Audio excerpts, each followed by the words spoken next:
இயேசு கிறிஸ்துவில் பிரியமான சகோதர சகோதரிகளே, மாதா தொலைக்காட்சி நேயர்களே, உங்கள் அனைவருக்கும் இன்றைய நாளின் பொங்கல் பெருவிழா வாழ்த்துக்களையும் மகிழ்ச்சியோடு உங்களுக்கு தெரிவித்துக் கொள்கிறேன்.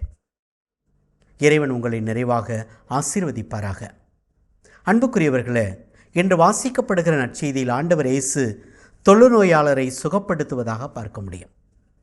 ஒரு தொழுநோயாளன் ஆண்டவர் இயேசுவின் பாதத்தில் வந்து, ஆண்டவரே, நீர் விரும்பினால் எனது நோயை நீக்க உம்மால் முடியும் என்று சொல்கிறார். ஆண்டவர் இயேசு மார்க்கு நற்செய்தி அதிகாரம் 1 இறைவார்த்தை 41 பார்க்கிறோம். இயேசு அவர் மீது பரிவு கொண்டு தமது கையை நீட்டி அவரை தொட்டு அவரிடம், நான் விரும்புகிறேன், உனது நோய் நீங்குக என்று சொல்லி ஆசீர்வதிக்கிறார். இயேசுவின் கைகளுக்கு இருக்கிற வல்லமையை பாருங்கள். அவர் தொட்டார், அவர் கை வைத்து தொட்டார், அவர் சுகத்தை பெற்றுக்கொண்டார். எப்பொழுதெல்லாம் ஆண்டவரின் கை ஓங்குகிறதோ அங்கெல்லாம் சுகம் நடக்கிறது, அங்கெல்லாம் வல்லமை கிடைக்கிறது, அவர்கள் ஆசீர்வாதத்தை கண்டுகொள்கிறார்கள்.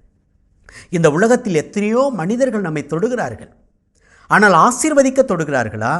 அவர்கள் தொடுதல் மூலமாக நமக்கு உள்ளத்தில் ஒரு மகிழ்ச்சி பிறக்கிறதா? தெரியாது. ஆனால் ஆண்டவருடைய கை நம்மை தொழுகிற போது அதில் மிகப்பெரிய ஆசீர்வாதம் இருக்கிறது என்பதை இந்த உலகத்தில் நம்ப வேண்டும். ஒரு தொழுகை கூட தலைவர் ஒருவர் இருந்தார். மத்தேயு நற்செய்தி அதிகாரம் 9 இறை வார்த்தை 18 பார்க்கிறோம். அவர் ஓடி வந்து ஆண்டவர் இயேசுவிடம் சொல்கிறார், ஆண்டவரே, என் மகள் இப்பொழுதுதான் இறந்து போயிட்டா, இப்போதான் இறந்து போயிட்டா.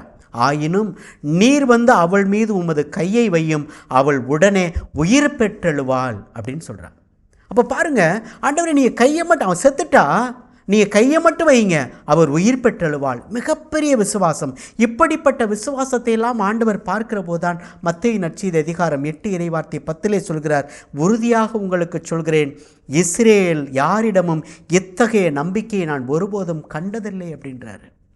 அப்போ ஆண்டவருடைய கைக்கு இருக்கிற மகிமையை, அதிகாரத்தை, வல்லமையை அவர்கள் உணர்ந்து கொண்டார்கள். இன்னைக்கு நாம் நம் வாழ்க்கையில் படுகிற துன்பங்களில், வேதனையில் அல்லது கஷ்டங்களில், ஆண்டவரே, உமது கரம் எனக்கு வேணும், நீங்கள் பிடிச்சிக்கிறங்கப்பா, என்ன நீங்கள் பிடிச்சிக்கிறங்க, என்ன ஆசீர்வதிங்க, என்ன நீங்கள் தொடுங்க.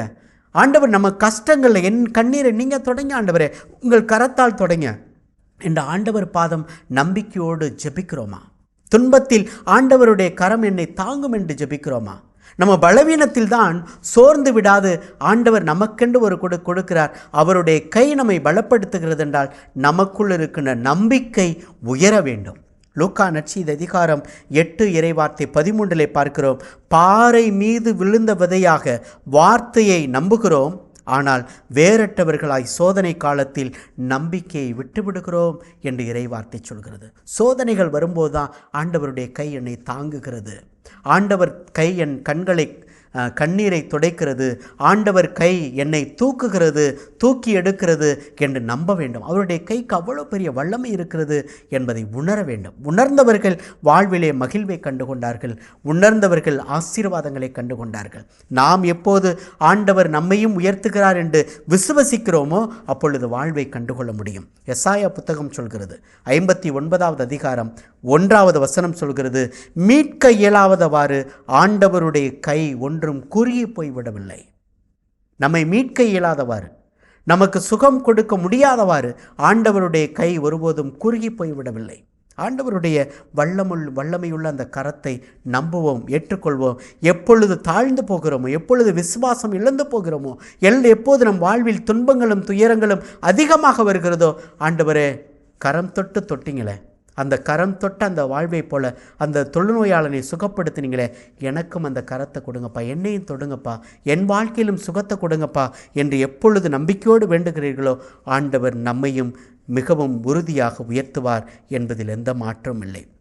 எசாயா புத்தகம் சொல்கிறது, அதிகாரம் 41 இறை வார்த்தை 10 சொல்கிறது, அஞ்சாதே, நான் உன்னோடு இருக்கிறேன், கலங்காதே, நான் உன் கடவுள், நான் உனக்கு வலிமை அளிப்பேன், உதவி செய்வேன், என் நீதியின் கரத்தால் உன்னை தாங்குவேன் என்று சொல்கிறார். இயேசு கிறிஸ்துவில் பிரியமான சகோதர சகோதரிகளே, இயேசுவின் கரங்கள் நம்மை தாங்குகின்ற கரங்கள். அந்த கரங்களினால் சுகம் கிடைக்கிறது, அந்த கரங்களினால் கண்ணீர் துடைக்கப்படுகிறது, அந்த கரங்களினால் நம் வாழ்வு உயர்கிறது என்பதை நம்புவோம். அவருடைய வல்லமையுள்ள கரத்தின் கீழ் நம்மையே தாழ்த்துவோம். ஆண்டவர் ஏற்ற காலத்தில் நம்மை உயர்த்துவார் என்று நம்பிக்கை கொள்வோம். ஆண்டவரில் மிக உறுதியான நம்பிக்கையை வளர்த்து கொள்வோம். அப்பொழுது நாமும் வளம் பெற்றவர்களாக, சுகம் பெற்றவர்களாக வாழ முடியும். ஆமேன். இயேசுவுக்கு புகழ், இயேசுவுக்கு நன்றி.